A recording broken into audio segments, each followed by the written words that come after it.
Marc has been standing by patiently in his office, waiting for me to hand him the microphone. So let's go.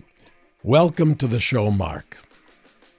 Dr. Bob, I can't tell you what an honor it is to be with you. Thank you for all that you do in the conservative movement and beyond, in your own philanthropy. Without people like you, people like me would not exist on the scale that we do. Well, I thank you, and I'm glad to be with you. Thank you, Marc. But when I think about you, I think about a man who takes on challenges and works to overcome them. The challenges of government overreach, the challenges by the woke and the leftists, the challenges by the so-called trans community and others. So, Marc, let's start off by telling us about the most serious challenge that you faced 30 years ago. Getting shot and losing your leg. Compared to that very unwelcome challenge, all of the others seem minor. Well, thank you, Dr. Bob.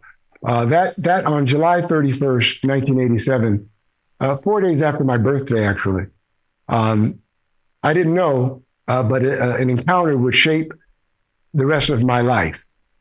And I like to tell this story because it is beyond a story of tragedy to triumph, but it's a story that tells people, if he can do it, maybe I can too.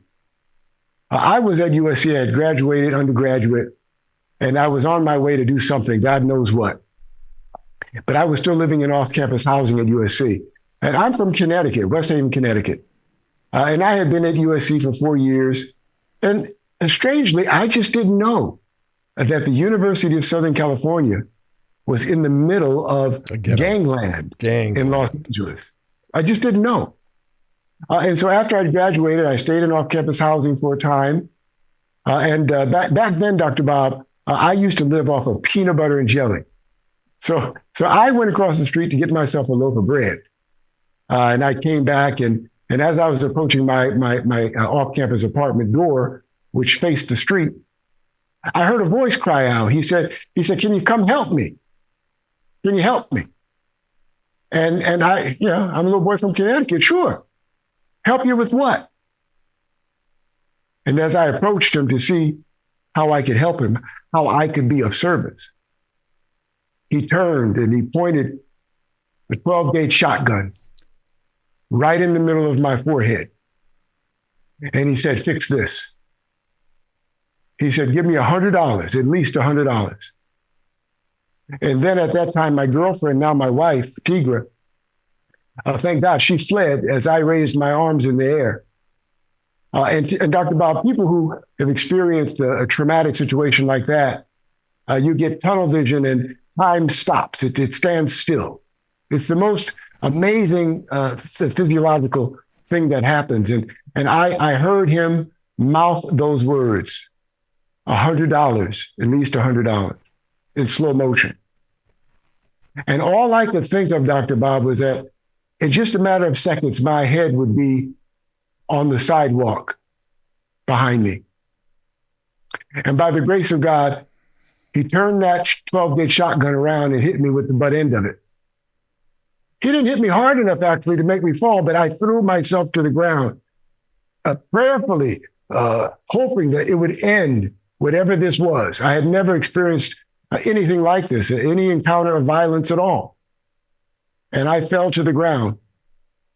And standing right over me with that 12-gauge shotgun, he pumped that rifle, that shotgun rather, and he pulled the trigger. And it was aimed at my head. But the force of that weapon, that gun moved just ever so slightly. And it hit me in the main artery of my right leg. And after I it's just amazing. When your body experiences trauma like that, you don't feel it, but you know something has happened.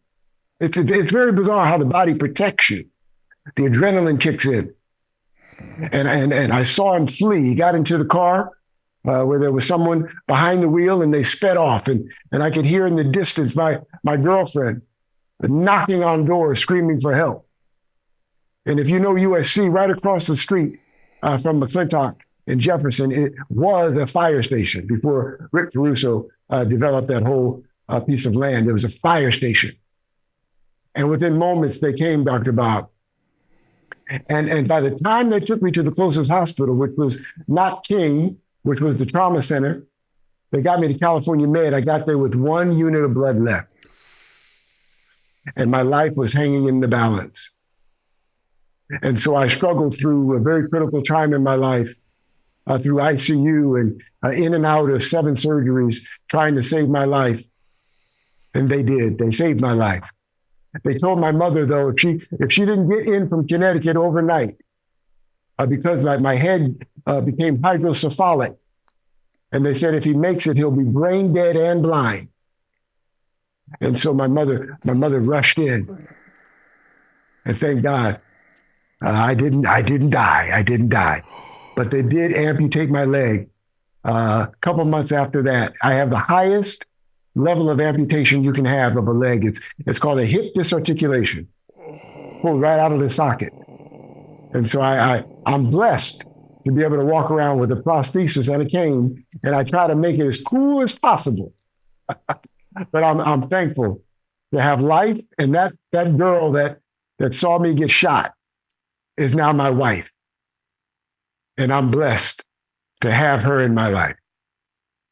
From tragedy to triumph.